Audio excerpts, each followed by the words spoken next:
Dr. S.C. Jamir Padma Bhushan awardee Nagaland former Chief Minister Odisha, Gujarat, Maharashtra and Goa laga former Governor pra aji Moatsu Festival Culture Connect program Diphupar de sop Naga Manuge spirit of oneness unity foster kuribole koise. Culture Connect Moatsu Festival do our youth forum Diphupar pra NEZCC logo de collaborate kurigina celebrate koise alak tribal community ge bi matigina.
This is one of the greatest opportunity for me to be in your midst today to participate in Moatsu celebration. As an old man, I want to avail of this opportunity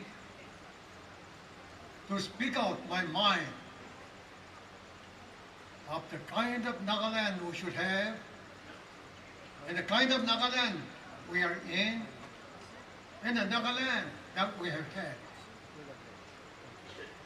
This is the time to have serious introspection and retrospection about the entire landscape, political, social, economic, and religious in this beautiful land of ours.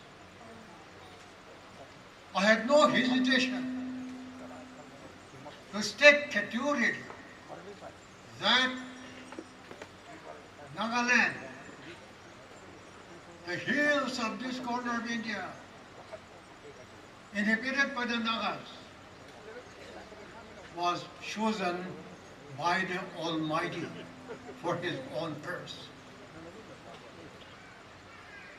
I feel proud to be Naga because we are living in a land specially blessed by our God. And I want to prove it. For centuries, the people of this area, in this corner, we have been living surrounded by Hindus and Muslims in Assam, Buddhists in Myanmar, we call it Burma, Manipur. And yet,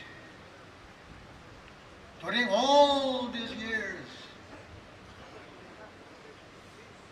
not a single Hindu, not a single Buddhist, not a single Muslim or none.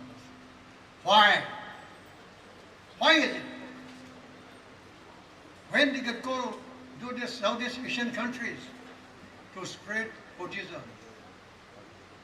How comes that they have overlooked the beautiful hill of this part of the country inhabited by another people? Because God has a purpose. Far, far away, across the ocean,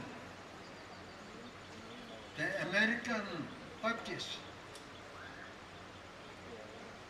Those men of God, they have seen in their vision that there is a place in the in the east of India, which is specifically earmarked, bestowed for Jesus Christ. Obviously, it was Dr. Clark. If you read his wife's letter, when she looked at the hills, tears came to her eyes. Why? Because he wanted to do something for the salvation of those people. And they have done it. Within 50 years, within 100 years, the entire Naga areas now, from darkness to light, illiteracy to literacy. Instead of headhunting, now we are friends, family of the same God. We pray to one God, and that is the living God. We sing the same hymn in praise of Him. We read the same Bible, which was written for Him. And therefore, all the tribes of this area, we belong to a single family, single-most family, because we are related, not only by blood, by faith in God. And this was the place where Naga people live. You know, it is only through Christianity that the political consciousness of Naga people were awakened. No other tribes had that political consciousness during colonial rule. That is the reason why with this awakening in our political consciousness, along with the colonial countries after the Second World War, when you're struggling for freedom, Naga people also part of that freedom fighting. No other tribes. Along with India, Nagas also, they fought for their freedom. And the entire Naga people stood as one man. The cherished idiom of those days were, united we stand. That was the motto. And as Christian, the Nagabi believed that we cannot afford to resort to violence. Because violence begets violence. Once it starts, you cannot stop. And therefore, the leaders of yesterday years, they have got a vision that Nagaland will be land of Christian where love, harmony, mutual respect, honesty would prevail. And for 2 decades, 3 decades, that momentum continued. And Naga people felt that they are one. The Naga people felt that they are children of the same God, the same God whom they believe. And it was sincere, genuine belief. Yes, economically we were backward. Because under British rule, nothing was done except to keep us to maintain law and order. And yet, the pride of the Nagas. We have made it as a jail in Naga way. We had that precious jewel, Naga identity, Naganess. People were proud to be Nagas. And I'm telling this because of younger generation, because you have not seen Nagaland of the past. But Nagaland of the past was nothing less than Switzerland of the East. The beautiful mountains, the streams. The people were humble. People were honest. And that was what we call it, Nagaland. But what kind of the Naga world today we live in today? Compared to that beautiful land of ours, what kind of Naga world we have today in which we live today? Very sad, very sad. The entire system, because of our follies, have maimed, or I should say, destroyed.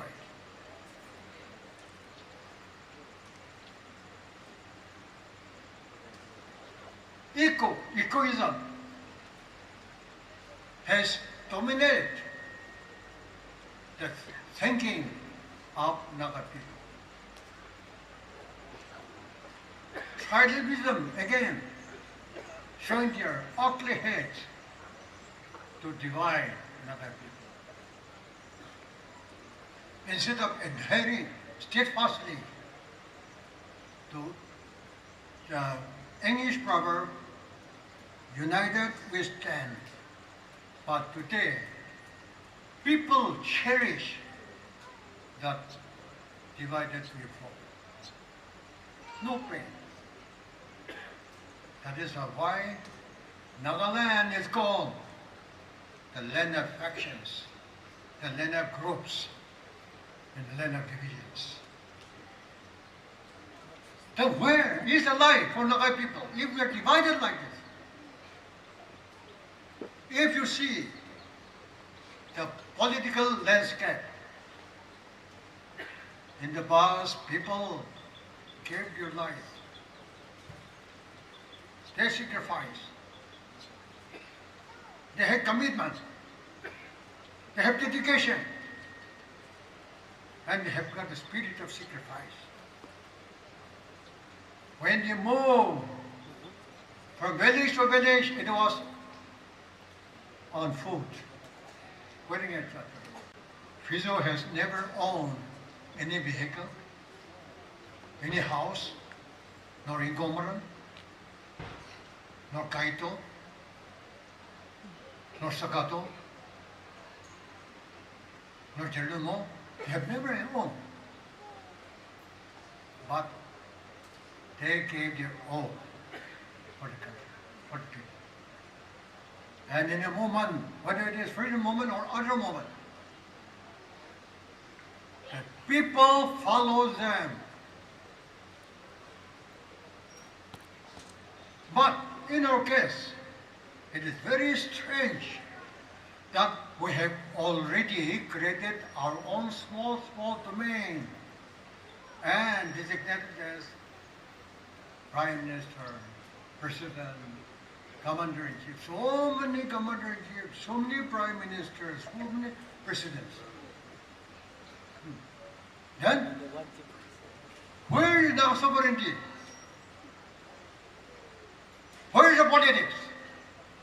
Why you yourself think that you are only Prime Minister?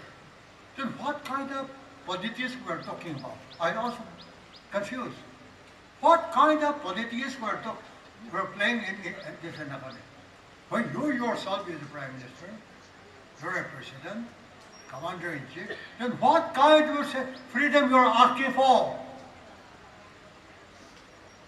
I think that people, especially the younger generation, who are the students of political science, I think should carefully examine whether the Naga politics it really coincides or goes along with the political issues of other people. When there is a freedom movement, leader is there. Careful. Why? That leader is talking about people behind him. And the followers, they love him, they support him, and they are prepared to sacrifice for him. But in our case, small kingdom of their own. And then just talking about Naga politics. What had gone wrong with our people? Now, whatever they have signed, be it framework agreement or agreed position, it is very clear that no sovereignty is there, no integration is also there. Then, what are we asking for?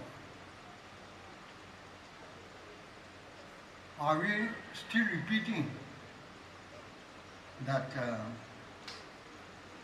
kindergarten, this point?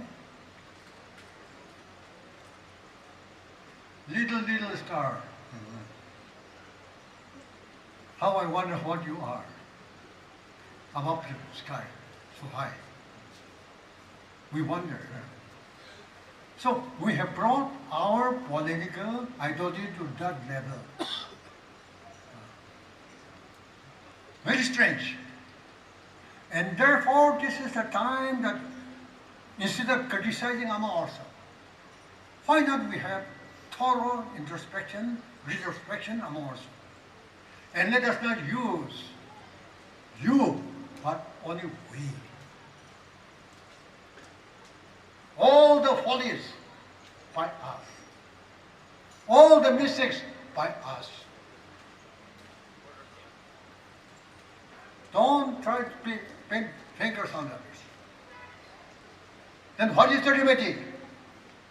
I'm happy that at least our legislatures are also here. The responsibility vested in you is much more important than any other. Why? You are the only mandated representative of this land. Others are not mandated. So what is your voice? What is the collective voice of our Nagaland Assembly? Is it not the time to tell our underground group, I will come to India, since they have already agreed formally, whatever have been made, let them implement it.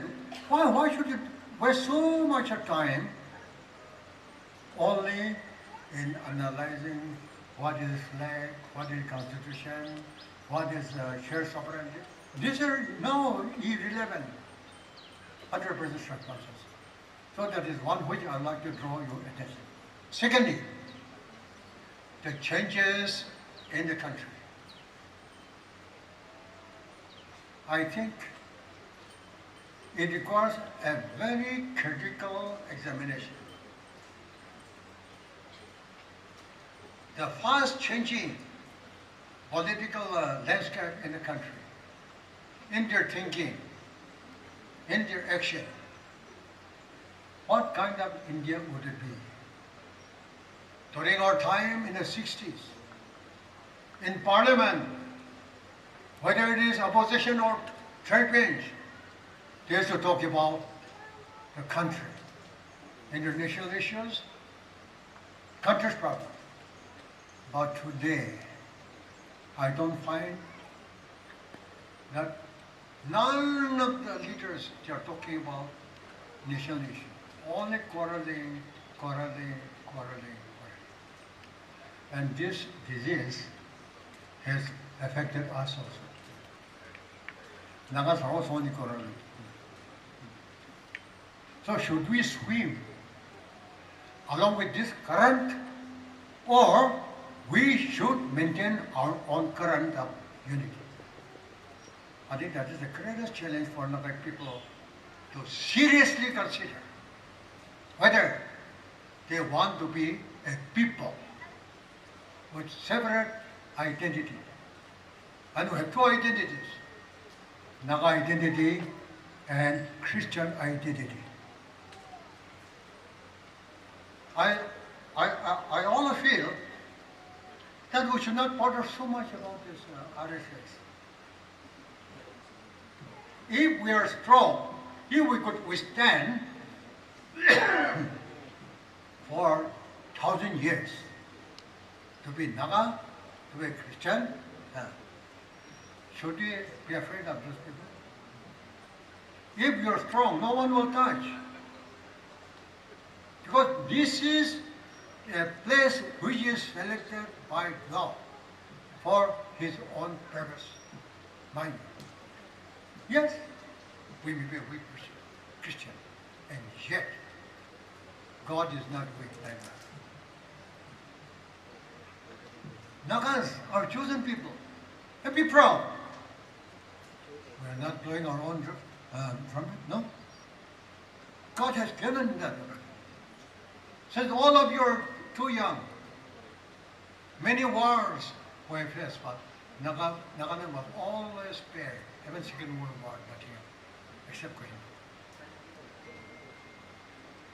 So far, natural calamities have, I think, have not disturbed us.